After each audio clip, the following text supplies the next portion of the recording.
નમસ્કાર, જોશી સરના જય શ્રી કૃષ્ણ. આજે આપણે બીએડ સેમેસ્ટર 2 અંતર્ગત CC4 એટલે કે જે તમારો બીજો જનરલ વિષય છે, શાળાની નીતિઓ અને વહીવટ અથવા શાળા વ્યવસ્થાપન અને સંચાલન, જેના યુનિટ 1 અને યુનિટ 2ના તમામ IMP પ્રશ્ન. ઘણા બધા કહેતા હોય સર PDF આપો, પણ PDF નહીં, સમજો. બુક્સ તો તમારી પાસે પણ છે, પણ એમાંથી શું વાંચવું, કેટલું વાંચવું, કઈ રીતે વાંચવું, કેવું લખવું, તે તમામ બાબતોની માર્ગદર્શન સાથે ચર્ચા કરીશું. તો તેના માટે તમે પૂરો વિડીયો જોજો, ખૂબ જ ઉપયોગી નીવડશે. કદાચ વિડીયો લાંબો હશે, પણ તમને એક પરીક્ષા માટે છેલ્લો હથોડો કહી શકાય, તેના માટે આ તમને મોસ્ટ IMP વિડીયો બની રહેશે. તો તમામ બીએડ સેમેસ્ટર 2 સૌરાષ્ટ્ર યુનિવર્સિટીમાં જે લોકો બીએડ કરે છે તેના માટે મોસ્ટ IMP વિડીયો, જેની વાત કરીએ, જેની ક્રેડિટ આપીએ વસોયા આરતીબેનને, કે જેને સરસ મજાનું જે લખીને અહીંયા આપણી સમક્ષ રજૂ કરેલું છે, એને આપણે સમજતા જઈશું. અને કેમ લખવું, કઈ રીતે લખવું, પરીક્ષામાં કેવા પ્રશ્ન પૂછાય તો કેટલો જવાબ લખવો, તે તમામ બાબતો સાથે આપણે ચર્ચા કરી લઈએ. તો એકમ એક કયો છે એ તમને ખ્યાલ છે. તો એમાં 5 માર્કના પ્રશ્ન IMP છે એ તમે જોઈ શકો છો કે પ્રાથમિક કક્ષાએ જે વિદ્યાર્થીઓનું મૂલ્યાંકનનું પ્રવર્તમાન માળખું IMP છે. શિક્ષકોને મળવાપાત્ર વિવિધ રજાઓ કઈ કઈ છે, વિવિધ રજાઓ ગોખી નાખજો, પાકી કરી લેજો, હશે ને હશે જ, અને ખૂબ ઇઝી છે. શાળા વ્યવસ્થાપનનું કાર્યક્ષેત્ર અને હેતુઓ, DPUઓના કાર્યો, જેમાં જિલ્લા પ્રાથમિક શિક્ષણ અધિકારીઓની ફરજો, અને માધ્યમિક શાળા કક્ષાએ વિદ્યાર્થી મૂલ્યાંકનના વર્તમાન માળખાનો પરિચય. હવે 3 માર્કમાં એકમ 1માંથી કેવા પ્રશ્ન હોઈ શકે? શાળા વ્યવસ્થાપનની સંકલ્પના અને સ્વરૂપ અને રજા સ્વરૂપ સમજાવો, અને કદાચ એનું કાર્યક્ષેત્ર પણ પૂછી શકે.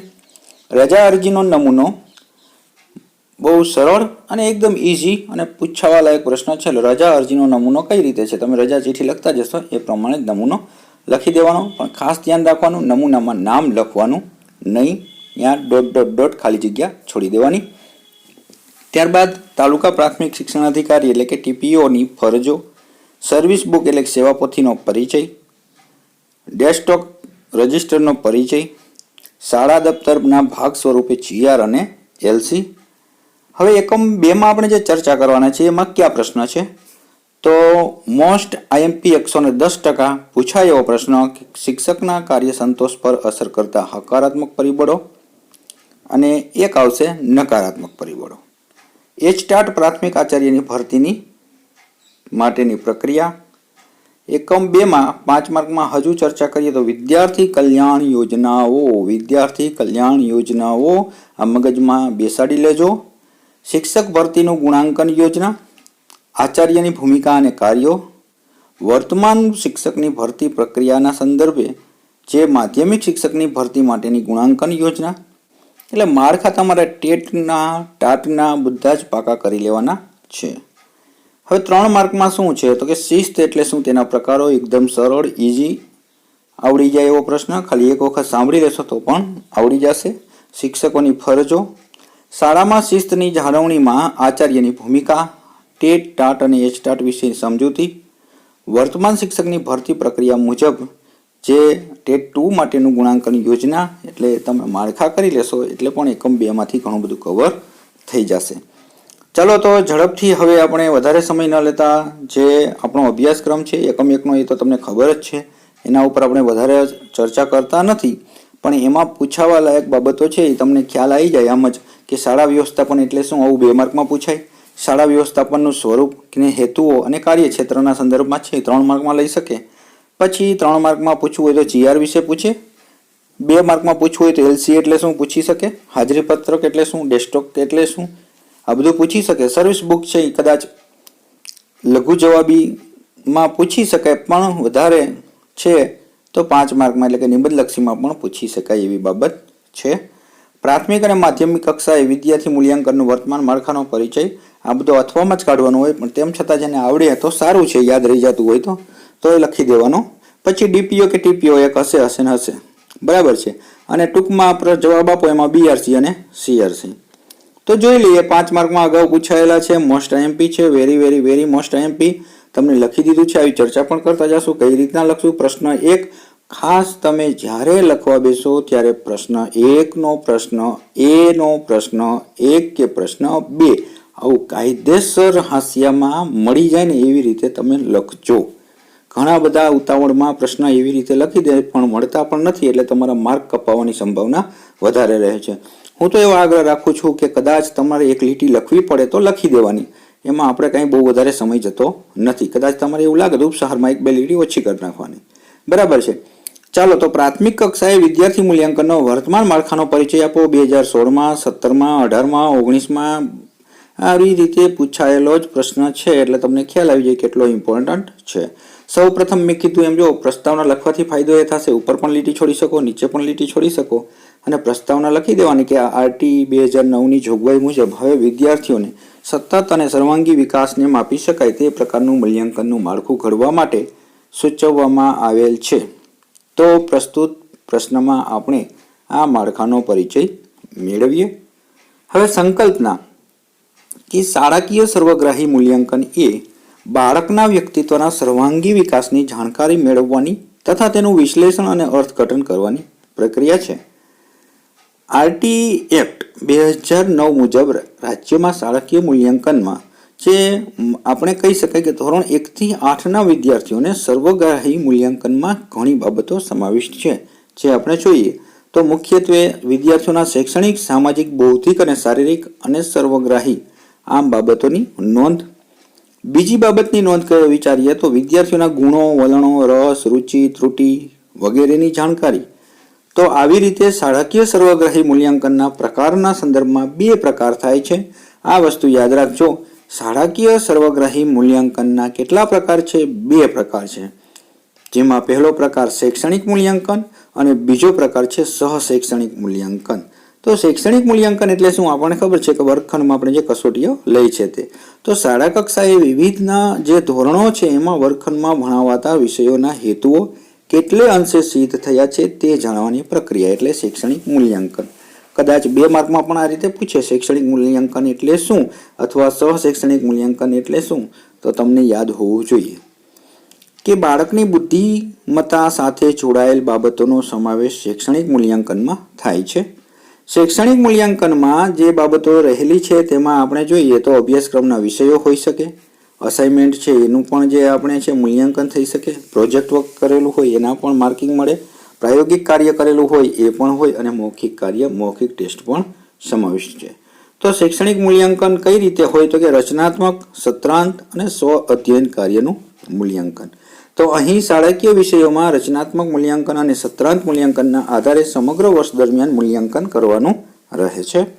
હવે સહશૈક્ષણિક મૂલ્યાંકનની વાત કરીએ કે બાળકના માનસિક વિકાસ ઉપરાંત શારીરિક, સામાજિક, ભાવાત્મક જેવા ક્ષેત્રોનો વિકાસ જાણવા માટે સહશૈક્ષણિક મૂલ્યાંકનની જરૂર પડે છે. જેમાં ધોરણ 1 અને 2નું મૂલ્યાંકનનું માળખું જોઈએ તો તમામ પ્રાથમિક શાળાઓમાં ધોરણ 1 અને 2માં મૂલ્યાંકનની પ્રક્રિયા અગાઉની જેમ જ રાખવામાં આવેલ છે. ધોરણ 1 અને 2માં વિવિધ અવલોકનો, જૂથ કાર્ય, પ્રવૃત્તિઓ, રમતગમતો, સતત અને સર્વગ્રાહી મૂલ્યાંકન કરવાનું રહે છે. વિદ્યાર્થીઓના ગુણો અને કૌશલ્યોનું મૂલ્યાંકન કરવા પ્રવૃત્તિ રજિસ્ટર નિભાવવાના રહેશે. પ્રવૃત્તિ રજિસ્ટરના આધારે વિદ્યાર્થીઓના પ્રગતિપત્રકો અને પરિણામ પત્રકો તૈયાર કરવાના રહેશે. ધોરણ 1 અને 2માં શિક્ષકે પ્રત્યક્ષ ગ્રેડિંગ પદ્ધતિ મુજબ ABC પૈકી કોઈ યોગ્ય ગ્રેડ આપવાનો રહેશે. ત્યારબાદ તેને આધારે અનુક્રમ ધોરણ 1 માટે D1 અને D2 તેમજ ધોરણ 2 માટે D3 અને D4ના પત્રકો નિભાવવાના રહેશે. તો આ છે પ્રાથમિક શાળાઓમાં અત્યારે 1 અને 2નું જે મૂલ્યાંકન થતું હોય એની જે બાબતો છે તે ભવિષ્યમાં 2023-24ની જે નવી શિક્ષણ નીતિ છે એમાં પણ લાગુ કરવામાં આવેલ છે. ઉપસહાર બાંધી દેવાનો કે પ્રસ્તુત પ્રશ્નમાં આપણે પ્રાથમિક કક્ષાએ જે વિદ્યાર્થીઓને સતત અને સર્વગ્રાહી મૂલ્યાંકનને માપી શકાય તે માટે આ માળખાની ચર્ચા કરી.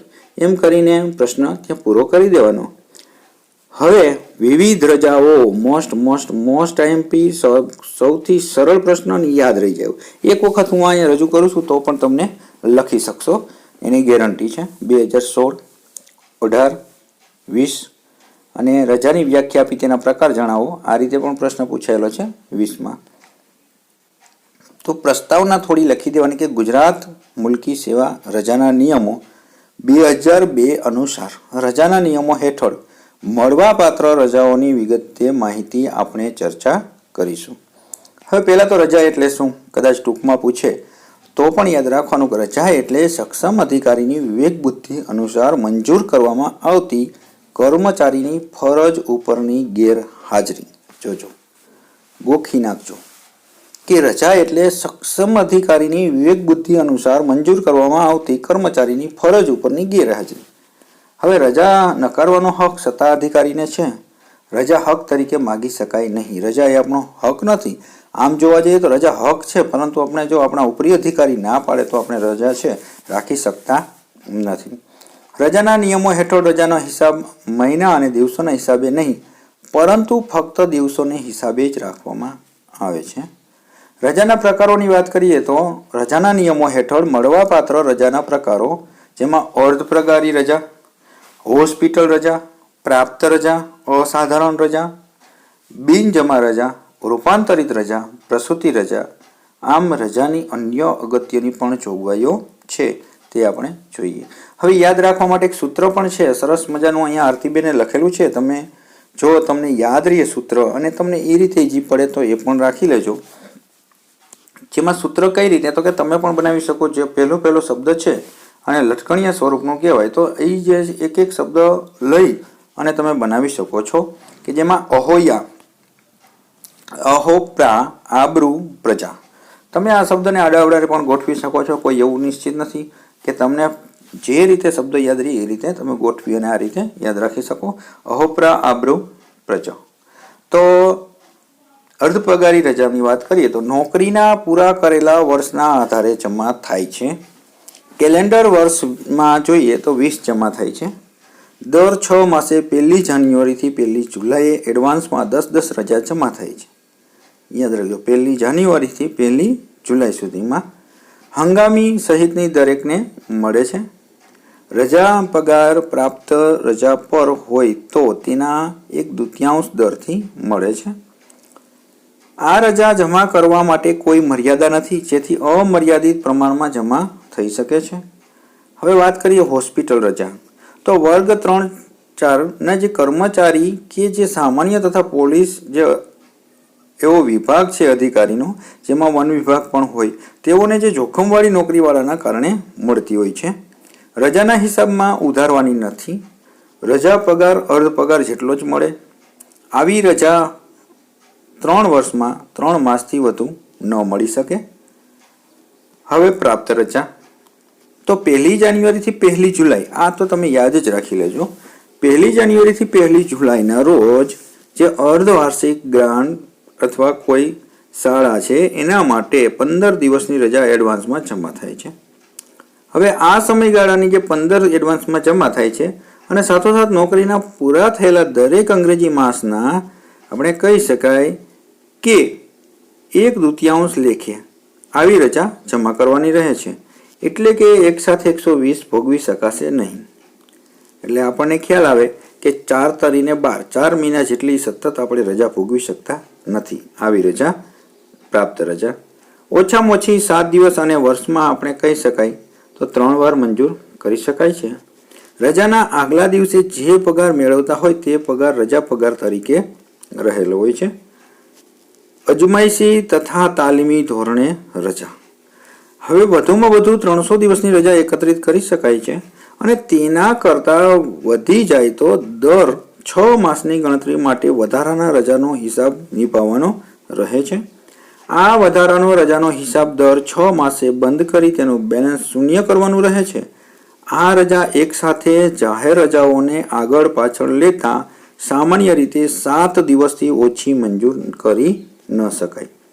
આમ આ રજા દર કેલેન્ડર વર્ષે 3 પ્રસંગે મંજૂર કરી શકાય છે.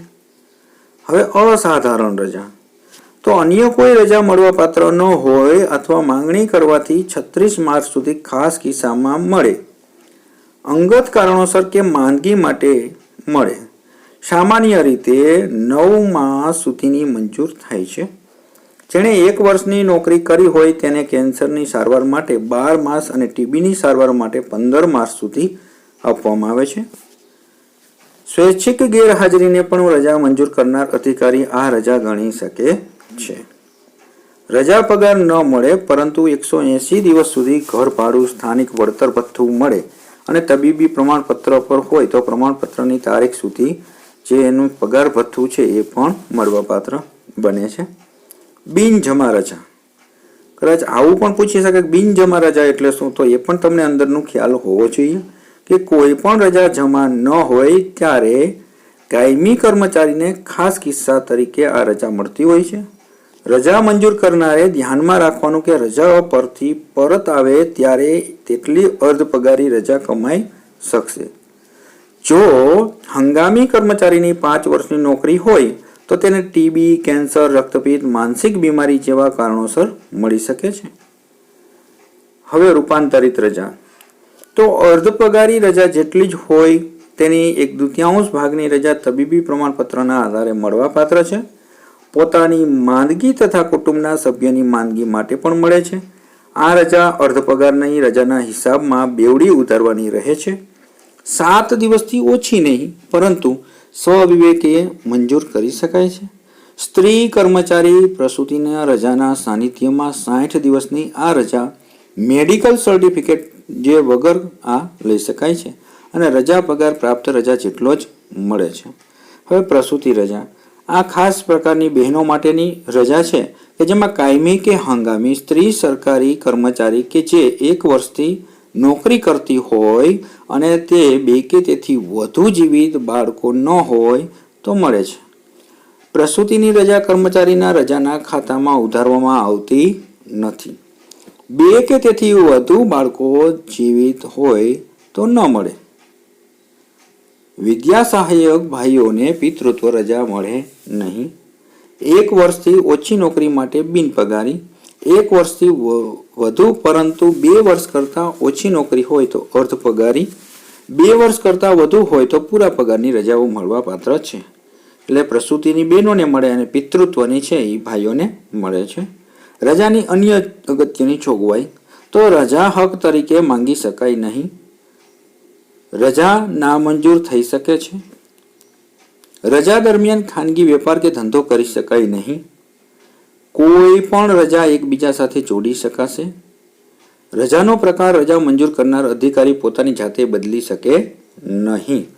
આમ ઉપસાહાર બાંધી દેવાનો કે આમ ઉપરોક્ત ચર્ચાઓ પરથી આપણે રજાના વિવિધ પ્રકારો ખ્યાલ આવ્યા અને જે તમામ પ્રકારોની આપણે વિગતે ચર્ચા કરી જેમાં આપણને રજાઓ વિશેની ઘણી બધી માહિતી પ્રાપ્ત થઈ. એમ કરીને પ્રશ્ન પૂરો કરી દેવાનો. હવે શાળા વ્યવસ્થાપનનું કાર્યક્ષેત્ર સમજાવો 17-20માં પૂછાયેલો.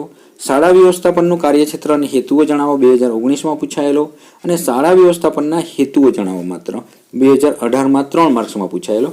તો 5 કે 3 માર્ક બંનેમાં આવી શકે એવો પ્રશ્નો છે. જોઈ લઈએ. તો પ્રસ્તાવના થોડી નિબંધલક્ષી હોય ત્યારે ખાસ લખવાનું કે જ્યારે 2 કે તેથી વધુ વ્યક્તિઓ ભેગા મળીને કાર્ય કરે ત્યારે તેઓ પોતાનું કાર્ય અસરકારક રીતે કરી શકે તે માટે તેમની વચ્ચેની સત્તા, ફરજો અને જવાબદારીની વહેંચણી કરવામાં આવે છે. આ કાર્ય વ્યવસ્થા તંત્ર છે. તો પ્રસ્તુત પ્રશ્નમાં આપણે શાળા વ્યવસ્થાપન તંત્રના હેતુઓ અને કાર્યક્ષેત્રની ચર્ચા કરીશું. તો શાળા વ્યવસ્થાપનના હેતુઓમાં 3 માર્ક્સમાં 2018માં પૂછાયેલો છે કે વિદ્યાર્થીઓની સુષુપ્ત શક્તિઓને મહત્તમ વિકાસ કરવો, વિદ્યાર્થીની વિવિધ શૈક્ષણિક કાર્યક્રમનું આયોજન કરવું, વિદ્યાર્થીઓના વાલીઓ, શિક્ષકો અને સમાજ સાથેના સંબંધ વિકસાવવા, શાળાના વિવિધ શૈક્ષણિક સાધનોનો મહત્તમ ઉપયોગ કરવો, શિક્ષણના નિશ્ચિત ધ્યેયો પ્રાપ્ત કરવાનો હેતુ, મુક્ત વાતાવરણનું સર્જન કરવું, જવાબદારીનું શિક્ષણ આપવાનો હેતુ, વિદ્યાર્થીના ભવિષ્યને ઉત્તમ નાગરિક બને તે માટેના કાર્યો કરવા અને આગામી વર્ષો માટે પૂર્વાનુમાન કરવું અને નાણાકીય અંદાજ તૈયાર કરવા અને સમય તથા ખર્ચ પર નિયંત્રણ રાખવું. જ્યારે હેતુઓ પૂછાય ત્યારે આવા 7, 8, 10 હેતુઓ તમારે લખી જ દેવાના. 3 માર્કમાં પણ પૂછાયેલો છે 2018માં અને આવી રીતે પ્રશ્નો હજુ પણ પૂછાઈ શકે. તો હેતુ એટલે ભવિષ્યમાં આ બાબત શાળા વ્યવસ્થાપન માટે રચના કરેલી છે. તો પહેલાં તો વિકાસ થાય, આયોજન કરવું, સમાજ સાથે ભળવું, મહત્તમ ઉપયોગ કરવો, ધ્યેયો પ્રાપ્ત કરવા, સર્જન કરવું, શિક્ષણ આપવું, નાગરિક બને એના માટેના કાર્યો કરવા. તો વિદ્યાર્થીઓ માટેની સારી સારી બાબતો એ હેતુઓ બની જતી હોય. હવે શાળા વ્યવસ્થાપનનું કાર્યક્ષેત્ર શું? હવે આપણે જોઈએ કે શાળા વ્યવસ્થાપનનું કાર્યક્ષેત્ર સમજો એટલે તમને ખ્યાલ આવી જશે કે શિક્ષણ વ્યવસ્થા તંત્રમાં બે વિભાગમાં જોવા મળે છે, એક માનવીય વ્યવસ્થા તંત્ર, એક ભૌતિક વ્યવસ્થા તંત્ર. કોઈ પણ તમે તંત્ર જોશો ને, તો શાળાની વાત છે, પણ કોઈ પણ તંત્ર જોશો ને આમાં બે બાબતો, એક માનવીય એટલે કે એમાં લોકો કામ કરતા હોય, કોઈ કચેરી હોય, કોઈ શાળા હોય, કોઈ કોલેજ હોય, કોઈ યુનિવર્સિટી હોય, અને બીજી એક ભૌતિક સુવિધા હોય. એટલે આ બેનો અનુભવ આપણને થાય છે, બરાબર છે. તો શિક્ષણ વ્યવસ્થાપન તંત્રમાં પણ એક માનવીય વ્યવસ્થાપન તંત્ર અને ભૌતિક વ્યવસ્થાપન તંત્ર. તો માનવીયમાં શું આવે છે? સંચાલક મંડળ આવે, આપણે પહેલેથી શરૂ કરીએ તો, પછી આચાર્ય આવે, પછી શિક્ષકો આવે, પછી બિન શૈક્ષણિક કર્મચારીઓ, કોમ્પ્યુટર, આ તે ક્લાર્ક બધા, પછી વિદ્યાર્થીઓ આવે, પછી વાલીઓ આવે અને સમાજ આવે. આવી રીતના એક સંકુલ જોડાયેલું છે. બીજું વાત કરીએ તો ભૌતિક વ્યવસ્થાપન તંત્રમાં મકાન, ફર્નિચર, પુસ્તકાલય, પ્રયોગશાળા, સાધન સામગ્રી, સ્ટેશનરી, બરાબર છે, પ્રાથમિક સુવિધાઓ, આ બધી સુવિધાઓ છે કે જેના અંતર્ગત આપણને ખ્યાલ આવે. ઘણા બધી યુનિવર્સિટીમાં જો એના મકાન, એનું ફર્નિચરને જોઈને આપણે સીધા જ છે આપણે એક અલગ જ વાતાવરણ એક અનુભવી શકાય છે. તો આ તમામ બાબતોમાંથી બે પ્રકારના આધારે આપણે કહીએ કે શાળા વ્યવસ્થાપનના કાર્યક્ષેત્રમાં બે બાબતોનો સમાવેશ થાય છે. તો આ રીતે શાળા વ્યવસ્થાપનના કાર્યક્ષેત્રમાં એક તો આર્થિક પાસું પણ હોય, ભૌતિક પાસું પણ હોય, માનવીય પાસું પણ હોય, એની પ્રવૃત્તિઓ હોય અને અન્ય હોય. મુખ્યત્વે બે બાબતોની વાત કરી એ તમારે યાદ રાખવા માટે આ શિક્ષણ વ્યવસ્થાપન તંત્રમાં માનવીય અને ભૌતિક આ યાદ રાખજો. અને ત્યાર પછી આપણે જોઈએ તો આર્થિક પણ અસર કરે, ભૌતિક પણ અસર કરે, માનવીય પણ કરે અને પ્રવૃત્તિઓ અને અન્ય બાબતો. તો આર્થિક પાસાઓ પર શાળાની આવકના સાધનો, શાળામાં કરવાના ખર્ચ, શાળાનું બજેટ, તેમાં યોગ્ય કરકસરનો સમાવેશ થાય છે. હવે ભૌતિક પાસું તો શાળાનું સ્થળ, પર્યાવરણ, શાળાનું મકાનનું બાંધકામ, ફર્નિચર, શૈક્ષણિક સાધનો, પુસ્તકાલય, પ્રયોગશાળા, રમતગમતનું મેદાન વગેરે. આપણે કીધું એમ ભૌતિક, બરાબર છે, આપણે એ પણ ખૂબ જ મહત્વ ધરાવતું હોય. માનવીય પાસાઓ તો વિદ્યાર્થીઓની સંખ્યા, હાજરી ગેરહાજરીના કારણો, શિક્ષકની સંખ્યા, લાયકાત, ભરતીના નિયમો, અન્ય સંદર્ભમાં રહેલા માનવો, નિવૃત્તિ, તાલીમ, બિન શૈક્ષણિક કર્મચારીની સંખ્યા વગેરેનું આયોજન કરવાનું હોય છે. પ્રવૃત્તિઓ તો ઉદ્દેશો સિદ્ધ માટે શાળાની જે દિનચર્યા સાથે સંકળાયેલી પ્રવૃત્તિઓ, જેવી કે વિદ્યાર્થીનો પ્રવેશ આપવાનું, વર્ગીકરણ, એનું સમયપત્રક, એનું આયોજન, વિષયોની ગોઠવણી, એનું મૂલ્યાંકન માટેની કસોટીઓનું આયોજન, શિસ્ત, સંમેલન, શિબિર, કાર્ય, આરોગ્યના સંદર્ભમાં કાર્યો, શાળાના શિક્ષણ તેમજ અભ્યાસિક પ્રવૃત્તિઓનું આયોજન અને સંચાલન કરવાનું હોય છે. અને અન્ય બાબતોમાં વાત કરીએ તો શાળાના અગ્રણી વ્યવસ્થાપકો જેવા કે આચાર્ય, નિરીક્ષકો, સંચાલકો, મંડળ દ્વારા નિયમોનું યોગ્ય પાલન, ચોક્કસ અભ્યાસક્રમ, નોકરીની શરતો વગેરેનું નિરીક્ષણ કરવામાં આવે છે. ઉપસહાર આમ બાંધી દેવાનો કે પ્રસ્તુત પ્રશ્નમાં આપણે ઉપર મુજબ શાળા વ્યવસ્થાપનનું કાર્યક્ષેત્ર અને હેતુઓની વિગતે ચર્ચા કરી છે. હવે ડીપીઓના કાર્યો અને ફરજો. ટીપીઓ કે ડીપીઓ હશે ને હશે જ. તો પહેલાં તો એનું પૂરું નામ આવડવું જોઈએ. 17, 16, 18, 19 આવી રીતના અલગ અલગ 5 માર્ક 3 માર્ક પૂછાયેલો છે. તો ડીપીઓ એટલે કે ડિસ્ટ્રિક્ટ પ્રાઇમરી એજ્યુકેશન ઓફિસર, જિલ્લા પ્રાથમિક શિક્ષણાધિકારી. આ બે લીટી તો તમારે હાઇલાઇટ કરવી જ, તો જેનાથી તમારે એક અલગ ઊભી છાપ થશે. તો ડીપીઓના કાર્યમાં જોઈએ તો ડીપીઓના કાર્યોમાં જ ફરજો લખવાની છે. તો પ્રસ્તાવના કે જિલ્લા પ્રાથમિક શિક્ષણાધિકારીએ જિલ્લા કક્ષાએ પ્રાથમિક શિક્ષણાધિકારી તરીકે ઓળખાય છે. જિલ્લા કક્ષાએ ગોઠવાયેલ શિક્ષણ તંત્રના તેઓ વડા હોય છે, મુખ્ય હોય, ભૌમ્ય હોય છે. તેને અંગ્રેજીમાં ડીપીઓ કહેવાય છે, જેને ડિસ્ટ્રિક્ટ પ્રાઇમરી એજ્યુકેશન ઓફિસર કહે છે. તમને કીધું એમ કે તમારે બધા ફૂલ ફોર્મ પાકા કરવાના છે અને એનો સરસ મજાનો મેં વિડીયો બનાવેલો છે ફૂલ ફોર્મનો, એ તમે જોઈ લેજો, ન જોયો હોય તો. આપણે વાત કરીએ તો નોંધ પણ છે કે સ્કૂલ બોર્ડના મુખ્ય કારોબારી તરીકે ડીપીઓની સત્તા અને ફરજો જણાવો. આવી રીતે પણ ક્વેશ્ચન પૂછાય તો જ આ જવાબ આવશે, જવાબ બદલશે નહીં. પણ ખાલી પ્રશ્ન બદલેલો છે, તમને ફેરવીને પૂછેલો છે, બરાબર છે. ડીપીઓ આવે એટલે આ લખી દેવાના કાર્ય અને ફરજોમાં. તો હવે કાર્યો અને ફરજો છે કે પ્રાથમિક શાળાઓ સંબંધી ફરજો, બીજી સ્કૂલ બોર્ડની જે બેઠક સંબંધી ફરજો, નાણાકીય બાબતોને લગતી ફરજો, શિક્ષણ વિષય સંબંધી ફરજો, વિસ્તરણ કરવાની યોજનાઓ સંબંધી ફરજો, શિક્ષક સંબંધી ફરજો. તો યાદ રાખવા માટેનું એક સૂત્ર છે, પ્રાથમિક, સ્કૂલ, નાણાકીય, વિસ્તરણ, શિક્ષક, શિક્ષણ. યાદ રહે તો સારી વાત છે. પ્રાથમિક શાળાઓ સંબંધી ફરજોમાં શું ફરજો હોય તો પ્રાથમિક શાળાઓમાં જિલ્લા પ્રાથમિક શિક્ષણાધિકારી ડીપીઓ નીચે મુજબના કાર્યની તપાસ કરવા માટે જવાબદાર રહેશે, જેમ કે સ્ટાફ, જગ્યા, ફર્નિચર, સાધન સામગ્રી, મરામતો, શાળાના સંચાલન અને શિસ્ત માટેના વાર્ષિક પરીક્ષાની જે લેવાની વ્યવસ્થા કરવા માટે વગેરે જેવા કાર્યો કરવા માટે ડીપીઓને જવાબદાર રહેશે, એની ફરજ છે. અધિનિયમની કલમ 48(1) મુજબ સરકારે કરેલા સૂચનોનો અમલ કરવા માટે જવાબદાર રહેશે. પ્રાથમિક શાળાઓમાં મફત પાઠ્યપુસ્તકો, મફત ગણવેશ, શિષ્યવૃત્તિઓની વહેંચણી પર ધ્યાન રાખવાનું રહે, એના ઉપર વોચ રાખવાની. પ્રાથમિક શાળાના આચાર્ય અને શિક્ષકોની ફરિયાદો સાંભળવી અને તેના ઉકેલ પણ લાવવા. હવે બીજી સ્કૂલ બોર્ડની બેઠક સંબંધી ફરજોની વાત કરીએ તો સ્કૂલ બોર્ડની જે બેઠકનો એજન્ડા તૈયાર કરી તેના અધ્યક્ષ સમક્ષ મંજૂરી માટે મૂકવા. અધ્યક્ષે મંજૂર કરેલ એજન્ડાની દરેક બાબત ઉપર લેખિત શેરો કરવા બાબત. સ્કૂલ બોર્ડના તમામ સભ્યોને સ્કૂલ બોર્ડની બેઠકના સ્થળ, તારીખ, સમય અને એજન્ડા માટેની નોટિસ આપવાની અને ગોઠવણી કરવા બાબત. જરૂરી હોય ત્યારે કાર્ય નોંધો અથવા રિપોર્ટ ઉપર પગલાં લેવા બાબત. હવે નાણાકીય બાબતોને લગતી ફરજો તો તમને આ દર વખતે હું કહેતો નથી, પણ વચ્ચે વળી યાદ આવ્યું છે તો કહી દઉં કે જ્યારે આવા મુદ્દાઓ આવે, કંઈ પ્રકાર આવે, કંઈ અલગ અલગ લખવાનું થાય તો આ રીતે લખજો, હાઇલાઇટ કરજો, અંડરલાઇન કરજો, ઉપર લીટી છોડજો, નીચે લીટી છોડજો અને જ્યારે મુદ્દા આવે ત્યારે આવી રીતના વ્યવસ્થિત અલગ અલગ પ્રેઝન્ટેશન કરજો, જેનાથી ક્વોલિટી અને ક્વોન્ટિટી જળવાયેલી રહે. તો નાણાકીય બાબતોને લગતી ફરજો તો સ્કૂલ બોર્ડના વાર્ષિક અંદાજપત્ર તૈયાર કરવાની વ્યવસ્થા કરવા માટે જે છે એની ફરજ છે. પ્રાથમિક શિક્ષણનું વિસ્તરણ કરવા માટેની ફરજ. ખર્ચની નવી બાબતોની નાણાકીય અસરના રિપોર્ટ કરવા માટે. પ્રાથમિક શિક્ષણ જે ફંડ આવેલું હોય એનો સામાન્ય વહીવટ માટે. હવે શિક્ષણ વિષય સંબંધી ફરજો તો શિક્ષણ સંબંધી એની શું ફરજો હોય કે ખાનગી શાળાને પ્રથમ માન્યતા આપવા તથા ગ્રાન્ટેડ જે હોય એના માટે સ્કૂલ બોર્ડને ભલામણ કરશે. બરાબર છે. ત્યારબાદ ખાનગી શાળાની ગ્રાન્ટેડ પાછી ખેંચી લેવા માટે સ્કૂલ બોર્ડને ભલામણ કરશે. જો બાળક માન્ય શાળામાં હોય અને તે સિવાય બીજી રીતે શિક્ષણ મેળવતું હોય તો બાળકને માન્ય શાળામાં હાજરી આપવામાંથી માફી આપવાની ભલામણ સ્કૂલ બોર્ડને કરશે. વિસ્તરણ કરવાની યોજના સંબંધી ફરજો તો સ્કૂલ બોર્ડ તરફથી મળેલા આદેશો અનુસાર પ્રાથમિક શિક્ષણના વિસ્તરણ માટેની યોજના તૈયાર કરવાની વ્યવસ્થા કરવી. સ્કૂલ બોર્ડ સમક્ષ વધારાના ખર્ચ માટે દરખાસ્ત કરવી અને વિસ્તરણ માટેની યોજનાઓ સંબંધી જરૂરી લાગે ત્યાં અથવા તેવું બીજું કામ કરવું.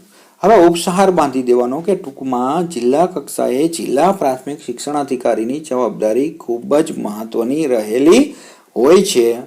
આમાં જે એક બાબત છે કે શિક્ષક સંબંધી ફરજો છે તો તેમાં પણ શિક્ષકોની બદલી, એની બઢતી, એના જે રજાઓની મંજૂરી, એની જે આચાર્ય અને શિક્ષકોની વાતો સાંભળી અને એનો ઉકેલ લાવવો, આ તમામ બાબતો લખી અને પછી ઉપસહાર બાંધી દેવો કે ટૂંકમાં જિલ્લા કક્ષાએ જિલ્લા શિક્ષણાધિકારીઓ બરાબર એનું ખૂબ જ મહત્વ રહેલું છે અને એ છે એ જિલ્લાનો વડા રહેલો છે. હવે ક્વેશ્ચન 5, માધ્યમિક શાળા કક્ષાએ વિદ્યાર્થી મૂલ્યાંકનમાં વર્તમાન માળખાનો પરિચય આપો. તો જવાબ નથી મળતો એવું નોંધ કરેલું છે, પણ માધ્યમિક શાળા કક્ષાએ જે વિદ્યાર્થી મૂલ્યાંકન માટેનું જે માળખું છે એટલે કે જે આપણે આ જ માળખું તેમાં લખી દેવાનું. કદાચ તમને એવું બને તો ખાલી નહીં છોડવાનો, પ્રશ્ન ક્યારેય છોડવાનો નહીં. અને આવું તમે લખીને ખાલી છોડો એટલે એનો મતલબ જો તમને અહીંયા જ સીધું એક તમને શીખવાડું છું કે તમે આવો પ્રશ્ન લખીને આવું ખાલી છોડ્યું ને એટલે તમારી ઇમેજ એકદમ ઓલી થાય કે ભાઈ આમાં આવડતું જ નથી, તો આ વિદ્યાર્થીને જે માર્કિંગમાં છે પણ એમાં પણ નુકસાન જાય. તો ક્યારે પ્રશ્ન ખાલી છોડવા નહીં, પેપર પૂરું કરવાનો આગ્રહ રાખવો, જવાબ જેટલા આવડે એટલા જેવા આવડે એવા લખવાનો આગ્રહ રાખજો, ખાલી છોડતા નહીં. ન હોય તો હું તો કહું માધ્યમિકનું ન હોય તો પ્રાથમિકનું લખી નાખો, પણ લખી નાખવાનું ઉપર પ્રશ્ન એ નહીં હોય બરાબર. બાકી ખાલી છોડવાનો આગ્રહ ક્યારે પણ રાખવો નહીં. હવે 3 માર્ક્સમાં ઘણા બધા પ્રશ્ન આવી પણ જાય છે, પણ તેમ છતાં આપણે ચર્ચા કરી લઈએ, થોડી અલગ અલગ બાબતો હોય તેથી. તો એકમ 1ના સંદર્ભમાં 3 માર્ક્સના ક્વેશ્ચનની પણ વાત કરીએ CC4ના કે શાળા વ્યવસ્થાપનનું સ્વરૂપ સ્પષ્ટ કરો. 2016માં આ રીતે પૂછાયેલો. પછી વાત કરીએ તો શાળા વ્યવસ્થાપનની સંકલ્પના સ્પષ્ટ કરી તેનું સ્વરૂપ સમજાવો. 2019માં પૂછાયેલો અને સંકલ્પના ખાલી 2 માર્ક્સમાં 2020માં પૂછાયેલી. એટલે તમને કીધું કે શાળા વ્યવસ્થાપનની સંકલ્પના પાક્કી કરી લેજો, કારણ કે એ 2, 3 કે 5 માર્કમાં ગમે ત્યારે લખવા કામ લાગશે. તો શાળાનો હેતુ બાળકનો સર્વાંગી વિકાસ કરવાનો હોય છે. બાળકના મનની સ્થિતિ મજબૂત બને, તેની આંતરદ્રષ્ટિમાં ફેરફાર થાય, તેનામાં ચારિત્ર્યનું ઘડતર થાય તેવી રીતનું વ્યવસ્થાપન ગોઠવવું જોઈએ. અને શૈક્ષણિક વ્યવસ્થાપનમાં બાળકના વિકાસને જ મહત્વ આપવામાં આવે છે. તો શાળા વ્યવસ્થાપન એટલે, હવે આ વ્યાખ્યાઓ પાકી કરી લેજો. આ વ્યાખ્યામાંથી એક પણ વ્યાખ્યા આવડતી હશે ને તો તમારે દર વખતે લખવા થશે. અને કહેવાય ને કે રામબાણ ઇલાજ, આપણે રામબાણ ઇલાજ એટલે શું, ગમે ત્યાં કામ લાગે. તો આ મિસાઇલની જેમ ઉપયોગ કરવા પાકી કરી લેજો. કોઈ એકાદ બે વ્યાખ્યા ઇન્વર્ટેડ કોમામાં લખવાની, ઉપર નીચે લીટી છોડવાની. શાળા વ્યવસ્થાપન એટલે વિધિસર રચાયેલ માનવીના વ્યવસ્થિત જૂથો મારફતે કામ લેવાની કળા. બીજી વ્યાખ્યાની વાત કરીએ તો શૈક્ષણિક ઉદ્દેશોની પ્રાપ્તિ માટે સમગ્ર ઉપલબ્ધ ભૌતિક અને માનવીય તત્વોની સમુચિત વ્યવસ્થા કરવી એ જ શાળા વ્યવસ્થાપન અથવા શાળા વ્યવસ્થા. શાળા વ્યવસ્થાપન એટલે શૈક્ષણિક સંસ્થાના વિકાસ માટે યોગ્ય સમયે યોગ્ય નિર્ણય લઈ વિવિધ માનવ જૂથોનો સહકાર સાધીને તેમને યોગ્ય નેતાગીરી પૂરી પાડી યોગ્ય આયોજન દ્વારા વિવિધ પ્રવૃત્તિઓનું સંકલન કરીને નિશ્ચિત ધ્યેયોને સિદ્ધ કરવાની પ્રક્રિયા. જ્યારે વ્યાખ્યાન લખો ત્યારે એના પ્રણેતા ન આવડતા હોય તો નહીં લખવાના. એવું કોઈ જ તમને ફરજિયાત નથી કે પ્રણેતા અથવા એ વ્યાખ્યા આપનારનું નામ લખવું જ, પણ એને સમજવી એટલી જ જરૂરી છે.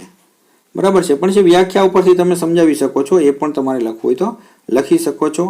તો એનું સ્વરૂપ શું છે, શાળા વ્યવસ્થાપન કેવું દેખાય છે? તો માણસો, સાધનો, પદ્ધતિઓ, નાણાં વગેરેનું આયોજન જે પ્રવૃત્તિ કરે અને શાળાનો હેતુ સિદ્ધ કરવાની દ્રષ્ટિએ જે સમૂહના પ્રયત્નોને અસરકારક નેતાગીરી આપે તે પ્રવૃત્તિ એટલે વ્યવસ્થાપન. ટૂંકમાં વ્યવસ્થિત બધું ચાલે એના માટે જે આપણે આયોજન થાય એમાં બધું જ જવાબદાર હોય. બરાબર, માણસો હોય, સાધનો હોય, ભૌતિક સુવિધાઓ હોય, એની પદ્ધતિઓ હોય ને આર્થિક ભંડોળ પણ હોય છે. તો શાળા વ્યવસ્થાપન કળા અને વિજ્ઞાન બંને છે. તે સતત અને નિરંતર ચાલતી એક પ્રક્રિયા છે. એક સામાજિક પ્રક્રિયા પણ કહી શકાય. તેનો મૂળ સંબંધ તો માનવ સાથે જ છે. શાળા વ્યવસ્થાપન એ સામૂહિક પ્રયાસો સાથે સંબંધિત છે. શાળા વ્યવસ્થાપન એ આયોજન, સંગઠન, સંકલન, નિદર્શન તથા નિયંત્રણની પ્રક્રિયા છે. શાળા વ્યવસ્થાપન એ ઈચ્છિત પરિણામો લાવવા માટે કાર્યાન્વિત કરવાની પ્રક્રિયા છે. સામૂહિક સહકારથી સાકાર બને છે અને શાળા વ્યવસ્થાપનના લક્ષણો પરથી ફલિત થાય છે કે વ્યવસ્થાપન વગર વિકાસ અશક્ય છે. ટૂંકમાં વ્યવસ્થાપન એ અત્યંત નાજુક પ્રક્રિયા છે. તેમાં ઘણા ઘટકોનો સમન્વય કરી નિર્ણયો લેવાતા હોય છે. રજા અરજીનો નમૂનો સરસ મજાનો મેં બનાવેલો છે ઓલરેડી વિડીયો, પણ હું તમને કહી દઉં કે અહીંયા જમણા હાથ ઉપર આપણું એડ્રેસ આવે, અહીંયા બાબત આવે કે વિષય આવે, જે નોંધ કરીને સવિનય સાથ આભાર સહ પ્રિન્સિપાલની રજા મંજૂરીનો સહી સિક્કો, એનું નામ અને આપણું લિખિતનનું નામ, રજા મંજૂર કરવા આભાર સિંહ, એવો સરસ મજાનો નમૂનો મેં અગાઉ મૂકેલો જ છે. બ્લોગમાં પણ તમને મળી જશે અને તમને વિડીયો સ્વરૂપે પણ અહીંયા જે મેં સમજાવેલું છે એ રીતે પણ તમે લખી દેજો. ટીપીઓની ફરજો લખો 17, 18, 19 અથવા તાલુકા પ્રાથમિક શિક્ષણ અધિકારીની ફરજો લખો 2020. આ બંને વસ્તુ એક જ છે. મેં તમને એટલે જ કીધું હતું ફૂલ ફોર્મ અને એનું ગુજરાતી નામ પાકા કરી લેજો. કે તાલુકાની તમામ પ્રાથમિક શાળાઓની દેખરેખ તેઓ રાખે છે. કોણ? ટીપીઓ. તાલુકાની તમામ સરકારી બિનસરકારી આશ્રમ શાળાઓની કામગીરી પર દેખરેખ રાખે છે. ઓલા જિલ્લાના વડા હતા, આ તાલુકાના વડા છે, એટલું યાદ રાખજો. તાલુકાની તમામ માહિતી જિલ્લા કક્ષાએ પૂરી પાડે છે. તાલુકા કક્ષાએ નિવૃત્ત થતા શિક્ષકોના પેન્શનની કામગીરી કરવાની હોય છે. કેળવણી નિરીક્ષક, બીઆરસી અને સીઆરસીની કામગીરીનું મોનિટરિંગ અને સુપરવિઝન કરવું. બાળકોની શૈક્ષણિક અને અભ્યાસલક્ષી અન્ય પ્રવૃત્તિ માટે તેઓ જવાબદાર રહેશે. શિક્ષણની ગુણવત્તા સુધારવા માટે જિલ્લા શિક્ષણ અને તાલીમ ભવનના શિક્ષકો સાથે સંકલન. શાળા પ્રવેશ ઉત્સવ તથા કન્યા કેળવણીના વિકાસ માટેની કામગીરી. તાલુકા કક્ષાએ સરકારના વિવિધ કાર્યક્રમોના અમલીકરણ માટે તેઓ સીધા જવાબદાર છે. ગુણોત્સવ જેવા કાર્યક્રમો દ્વારા તાલુકા શાળાના પ્રાથમિક બાળકો વાંચન, ગણન, લેખનમાં 100% સિદ્ધિ હાંસલ કરે તેની કામગીરીમાં મદદરૂપ થવું અને શિક્ષકોની વિવિધ રજાઓની મંજૂરી આપે છે. શિક્ષકોની સેવા પોથીઓ એટલે કે સર્વિસ બુકને અપડેટ કરાવે છે. અને શિષ્યવૃત્તિ, ગણવેશ, મફત પાઠ્યપુસ્તકો વગેરેની વહેંચણીમાં મદદરૂપ થાય છે. આમ ઉપસાર બાંધી દેવાનો કે તાલુકા શિક્ષણાધિકારી તાલુકા કક્ષાએ તાલુકાના વડા રહેલા છે, જેની સંપૂર્ણ જે વહીવટી કામગીરી છે તે તાલુકા શિક્ષણાધિકારીની રહેલી છે, જેની આપણે ચર્ચા કરી. હવે સર્વિસ બુકનો પરિચય આપવો. તો સર્વિસ બુક સેવા પોથી ખૂબ જ મહત્વની છે. 3 માર્કમાં 5 માર્કમાં પૂછી શકે, 17 અને 20માં પૂછાયેલો પણ છે પ્રશ્ન. તો વ્યાખ્યા યાદ કરી લેજો. સર્વિસ બુક એ કર્મચારીની નોકરીની વિગતોની વહીવટી નોંધ રાખતો મહત્વનો દસ્તાવેજ છે. સર્વિસ બુક એ કર્મચારીની નોકરીની તમામ વિગતોનો મહત્વનો આધારભૂત પુરાવો છે. સર્વિસ બુકમાં કર્મચારીના શારીરિક ફિટનેસથી લઈને નોકરીના સ્થળો, પગાર, ભથ્થા, બદલી, બઢતી, પુરસ્કાર વગેરેની નોંધ કરવામાં આવે છે. ખાતાના વડા સિવાયના દરેક કર્મચારીની કાયમી જગા પર કાયમી કે હંગામી હેસિયતથી અથવા હંગામી જગા પર પ્રથમ નિમણૂક આપવામાં આવે ત્યારે તે કર્મચારીઓ માટે તેની સેવા પોથી 2 નકલમાં રાખવી. જે કચેરીમાં કર્મચારી નોકરી કરતો હોય તે કચેરીના વડાના કબજામાં 1 નકલ અને બીજી નકલ જે તે કર્મચારીને આપવાની. કચેરીના વડાના કબજામાં રહેલ સેવા પોથીમાં દરેક વિગતની નોંધ કરી તેમાં સહી કરી પ્રમાણિત કરવી અને તે જોવાની તેમની ફરજ રહેલી છે, જે તેની સેવા પોથી હોય તેને. ખાતાના વડાએ હુકમ કર્યા સિવાય સેવા પોથીમાં ચારિત્ર અંગેના પ્રમાણપત્રો નોંધવા કે દાખલ કરવા નહીં. સેવામાં નિવૃત્ત થતા રાજીનામું આપતા કે છૂટા કરવામાં આવતા કર્મચારીને સેવા પોથી આપવામાં આવતી નથી. કર્મચારીને દર વર્ષે સેવા પોથી બતાવવાની કચેરીના વડાની ફરજ રહેશે. જ્યારે કર્મચારીની એક કચેરીમાંથી બીજી કચેરીમાં બદલી થાય ત્યારે બદલીનો પ્રકાર અને કારણ સાથે તેમજ અગાઉની તમામ નોંધ પૂર્ણ કરીને જ બદલી થયેલ કચેરીના વડાને મોકલવી. આમ સેવા પોથી એટલે કે સર્વિસ બુક અંતર્ગત ઘણી બધી બાબતો એટલે કહેવાય કે એક કર્મચારીની તમામ બાબતો સેવા પોથીની નકલ જોવાથી ખ્યાલ આવી જાય છે અને એનું એક સર્ટિફિકેટ એટલે કે એની નોંધ છે, જેની નોકરી માટે જે જોડાયેલ છે ત્યારથી લઈને જે રિટાયર થાય ત્યાં સુધીની બધી બાબતો. હવે સર્વિસ બુક તથા ડેસ્કટોપ રજિસ્ટરનો પરિચય આપો. તો હમણાં સર્વિસ બુકની તો વાત કરી લીધી છે ઉપર મુજબ, એની વાત આપણે કરતા નથી. પણ ડેસ્કટોપ રજિસ્ટર એટલે શું, આવું 2 માર્કમાં કે પૂછાય 3 માર્કમાં. તો શાળાના મિલકતોના આધારભૂત પુરાવા તરીકે આ મહત્વનું દફતર રજિસ્ટર છે. ડેસ્કટોપ સાથે એક અમર માનવીએ કામ કરવાનું રહે છે. એટલે કે કહી શકાય કે આપણે જે 2 નીચેના શબ્દો સમજીએ કે ડેડ એટલે કે નો લોંગર લાઈવ, મૃત અથવા નિષ્ક્રિય અથવા લાગણી વિહીન. ડેડ એટલે મરેલું, આપણે ખબર છે. સ્ટોક એટલે કેવું છે, તો નેસેસરી થિંગ્સ એટલે કે જરૂરી સરસામાન. બરાબર. તો મુખ્ય શિક્ષક શ્રીએ એટલે કે આચાર્યએ સરકારી મિલકતના જે ડેસ્કટોપ એટલે કે જે એવા છે કે જે મૃત છે અથવા જે ખરાબ થઈ ગયા હોય, જે આપણે કહી શકાય કે જે સરસામાન હવે તૂટી ગયો છે, ખુરશી હોય તો ભાંગી ગઈ છે, ટેબલ હોય તો ભાંગી ગયું છે, જે ઉપયોગી નથી, તો એની નોંધ કરવાની હોય છે. બરાબર છે.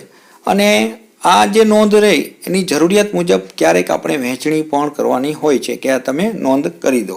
જરૂરિયાત પૂર્ણ થયા બાદ બિનઉપયોગી બને ત્યારે વહેંચી તેની આવક સરકારશ્રીને જમા કરવાની છે.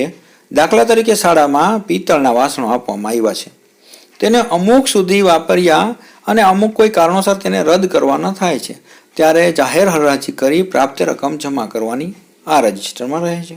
આવી પ્રક્રિયા કરતા પહેલા ડેસ્કટોપ રજિસ્ટરની વિસ્તૃત જાણકારી મેળવી લઈએ કે શાળામાં ડેસ્કટોપ રજિસ્ટર હશે જ, તેના બધા જ પેજ વપરાઈ ગયા હોય તો નવું ડેસ્કટોપ રજિસ્ટર ખરીદવું, તેમાં સહી સિક્કા લગાવવા અને છેલ્લા પાને પ્રમાણપત્ર જે છે એ લખવું અને પછી જ એનો ઉપયોગ કરવો. શાળાને જે વસ્તુ મળે છે તેમાં 3 પ્રકારની વસ્તુ હોય. એક તો લાંબો સમય ટકી રહે તેવી વસ્તુ, એક વપરાશી વસ્તુઓ અને એક વહેંચણી કરવા પાત્ર વસ્તુઓ. તો આ 3 મુદ્દાને ધ્યાનમાં લઈ જે તે વિભાગને નોંધ પોથી એટલે કે જે નોંધ હોય છે રજિસ્ટરમાં કરવાની એ સરળતા રહે છે. દાખલા તરીકે ટેબલ ખુરશીનું હમણાં જ ઉદાહરણ આપ્યું. ટેબલ ખુરશી કમ્પ્યુટર વગેરે લાંબો સમય સુધી ટકે તેવી વસ્તુ છે. રમતગમતના સાધનો વપરાતા રહે છે. પાઠ્યપુસ્તકો ગણવેશ વગેરે વહેંચવાનું હોય છે. તો આ તમામ જે બાબતો છે એ કેવી છે? મૃત છે. બરાબર છે. આમ જોવા જઈએ તો ભૌતિક છે. તો એ વસ્તુ જ્યારે મળે તે જ દિવસે જે તે વિભાગમાં ચોક્કસ નોંધ કરવાની આવે ત્યારે, અને જે વસ્તુ ટૂંકા ગાળામાં વપરાઈ જવાની છે તેને વપરાશી માલ સામાન વિભાગના ડેસ્કટોપમાં નોંધવી. કાયમી વસ્તુ રજિસ્ટરમાં નોંધ્યા બાદ શક્ય એટલા ઓછા સમયમાં સફેદ ઓઇલ પેન્ટથી નંબર નોંધવા.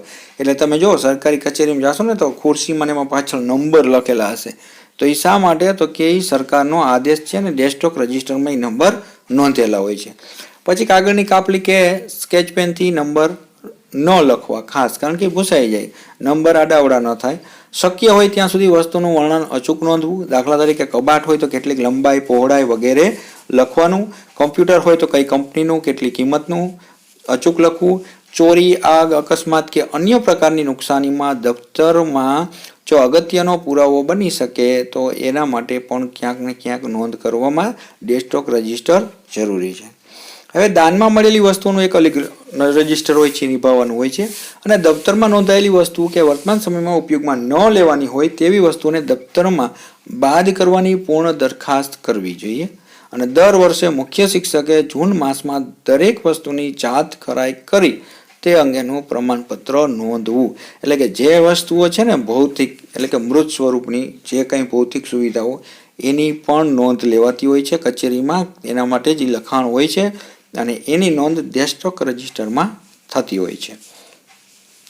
હવે શાળા દફતરના ભાગ સ્વરૂપે જીઆર અને એલસીની સમજૂતી આપો. બે અલગ અલગ પૂછે તો 2 માર્કમાં પૂછી શકાય, અને ભેગું પૂછવું હોય તો 3 માર્કમાં પૂછાય. 2019માં પૂછાયેલું છે ઓલરેડી. તો જીઆર એટલે શું સમજી લેજો. General register.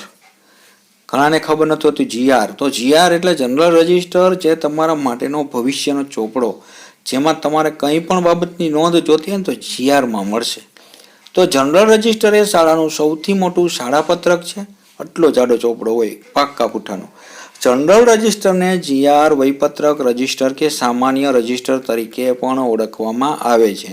એટલે તમને સામાન્ય રજિસ્ટર વિશે જણાવો, વહીપત્રક રજિસ્ટર વિશે જણાવો કે જીઆર વિશે જણાવો, કંઈ પણ પૂછે તો આ જ જવાબ આવશે.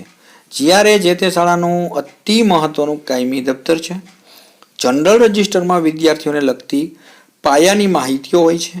વિદ્યાર્થીઓના નવા જે પ્રવેશ કે અન્ય શાળા છોડીને આવતા વિદ્યાર્થીઓને શાળામાં પ્રવેશ આપવા માટે તેનું નામ અને તેની વિગતો જનરલ રજિસ્ટરમાં નોંધવામાં આવે છે. જીઆરમાં નીચેની બાબતો ચોકસાઈપૂર્વક નોંધવામાં આવે છે, જેમાં વિદ્યાર્થીનું નામ છે, પિતાનું નામ હોય, માતાનું નામ હોય, સરનામું હોય, જ્ઞાતિ હોય, પેટા જ્ઞાતિ હોય, ધર્મ હોય, જન્મ તારીખ હોય અને જન્મ તારીખનો દાખલો. પ્રવેશનું ધોરણ, પ્રવેશની તારીખ, વાલીપત્રક વગેરે જેવી બાબતો ઘણી બધી નોંધી શકાય છે અને નોંધવાની હોય જ છે. જીઆર એ શાળામાં ભણેલા તમામ વિદ્યાર્થીઓની માહિતીનો આધારભૂત રેકર્ડ હોવાથી કોઈ કારણસર વહીપત્રક તદ્દન રદ થઈ જાય તો તેના પાના ફાટી જાય તેવા સંજોગોમાં નવા વહીપત્રક માટે સક્ષમ અધિકારીની મંજૂરી મેળવી અને તેને નવું બનાવવું. ત્યારબાદ તેને કેળવણી નિરીક્ષક શ્રી દ્વારા પ્રમાણિત કરવું. આગળના વહીપત્રકમાં પાના પૂરા થઈ ગયા હોય તો નવું રજિસ્ટર લઈ સિક્કા લગાવી નવા રજિસ્ટરને 1/2, 1/3 નંબર આપી તેનો ઉપયોગ કરવામાં આવે છે. જનરલ રજિસ્ટરમાં વિદ્યાર્થીનું નામ દાખલ કરતી વખતે વાલીએ રજૂ કરેલ પુરાવા કે સર્ટિફિકેટની તમામ બાબતો એક સરખી જ શબ્દશ જીઆરમાં નોંધવી. કંઈ પણ બદલાવવું નહીં. વ્હાઇટનર પણ ચાલે નહીં.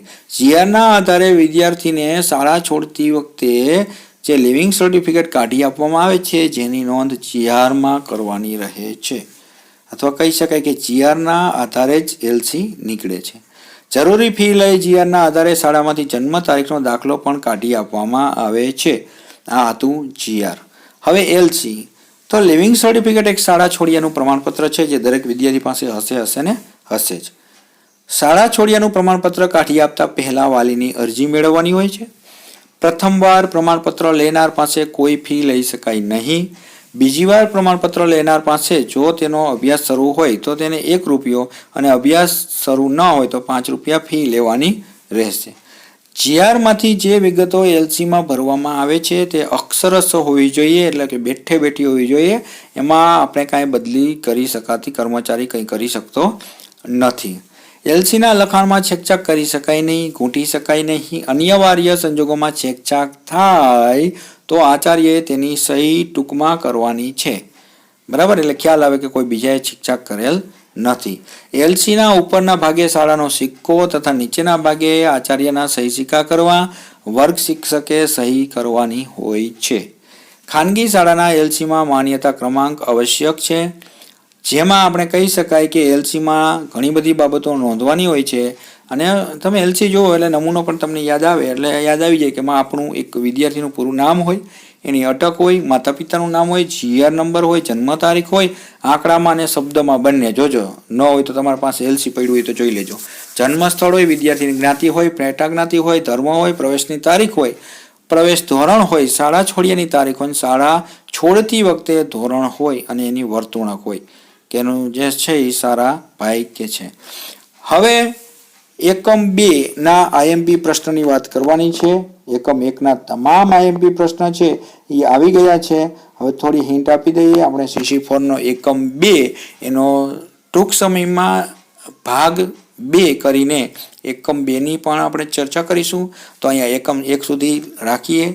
એકમ 1 ના તમામ પ્રશ્નો આઈએમપી આવી ગયા છે, એટલે તમારે એકમ 1 ખાલી સાંભળી લેશો વિડીયો તો પણ ઘણું બધું તમે કવર કરી શકશો. અને આરતીબેનને ક્રેડિટ આપી અને નેક્સ્ટ વિડીયોમાં મળશું.